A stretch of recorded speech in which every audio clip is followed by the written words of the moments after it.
What is up? Today we are going to talk about the distortion plugin inside of Bitwig Studio.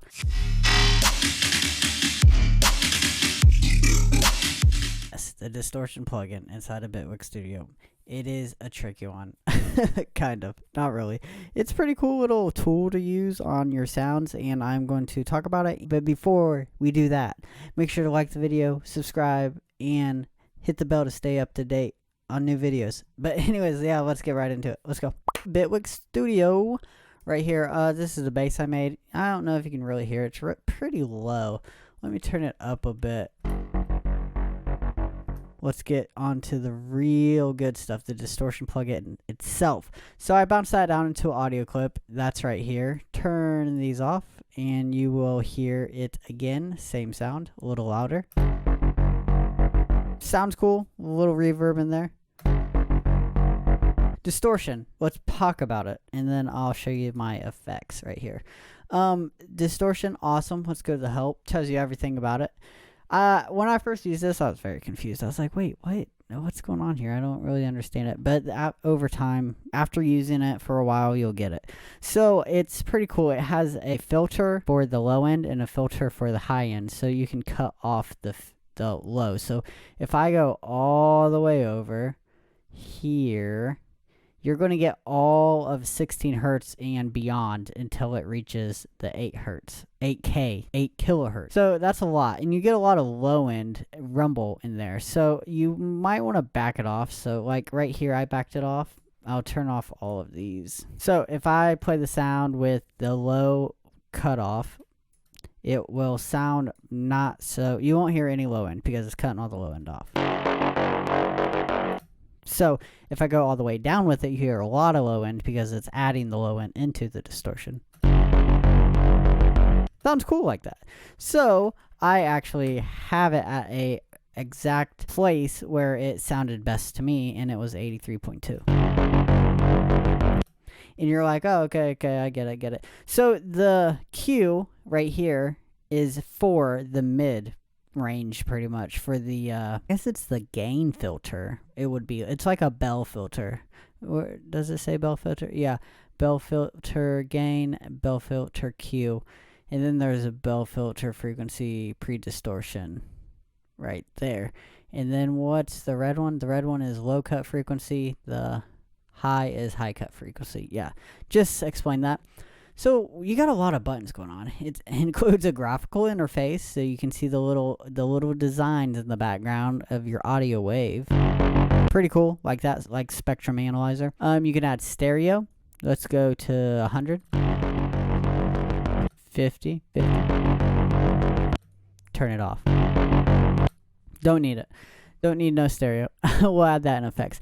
Gain, you can go 0, half, 100. Applies a lot. Gain applied at the output of the device pre-effects chain. So this is before the effects. So then you got mix, and mix is pretty much the signal of the device. So if I turn it all the way down, don't really hear this working at all. You don't hear any distortion working at all. Turn it up, hear a lot of it. Then the slew. This is I kind of didn't understand this, but then I did. It's the higher it is, the more transients you're going to get. You're going to get your distortion faster. If it's on low, you're going to get your distortions to come in slowly. So it says maximum transition speed set as decibel value. Higher levels are equivalent to faster transitions, and lower values slow things down. I'm proud that I got all those words right.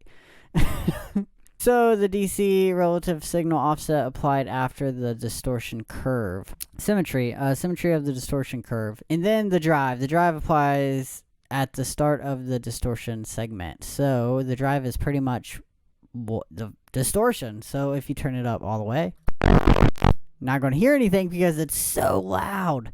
Turn it all the way down, not going to hear much. Let's do like 10. Then let's do 50. No, let's do 40. Too much distortion. So yeah, I set it around 20, I believe. Yep, 20. And that was the best for me.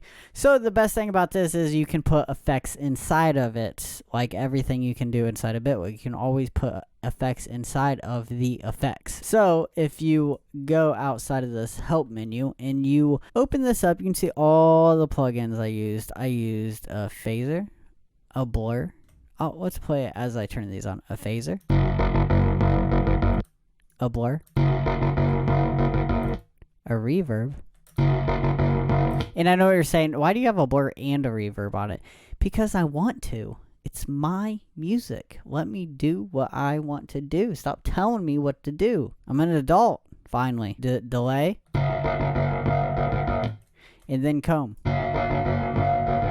And it makes it so eerie and scratchy and nasty, and I put a compressor on it. That's the distortion pretty much. And you can just go wild with this. So the reason it's at an exact point it is with the Q, and it's at +9, I'll mess with this and you can hear what it's affecting. It's going over and it's boosting these frequencies, and I'll press play.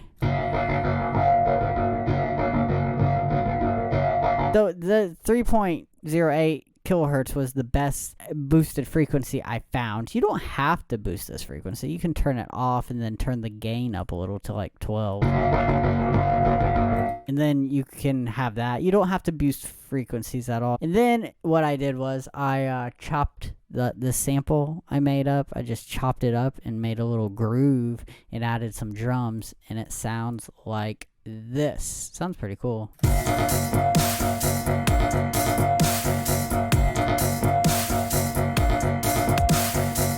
I think it needs more low end though, so if we just back off the low end, let's put it at like 31.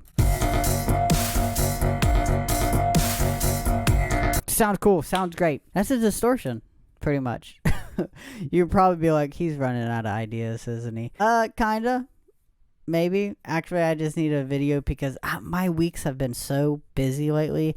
I just needed a video to make, and I was like, yeah, I've been wanting to make a video about distortion and talk about it, so yeah, here it is. And I do use this quite a bit. It's not my favorite. I usually use the Dirt or the Berserk.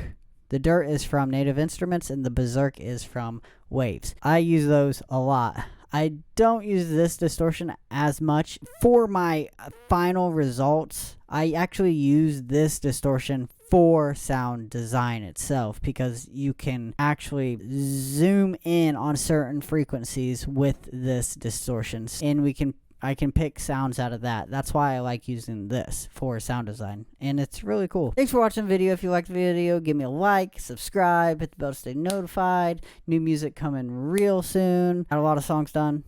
Awesome. Yeah, I got more videos for you. Metroid Dread's coming out soon, so I'm excited about that. Been playing Super Metroid. I have not beat it.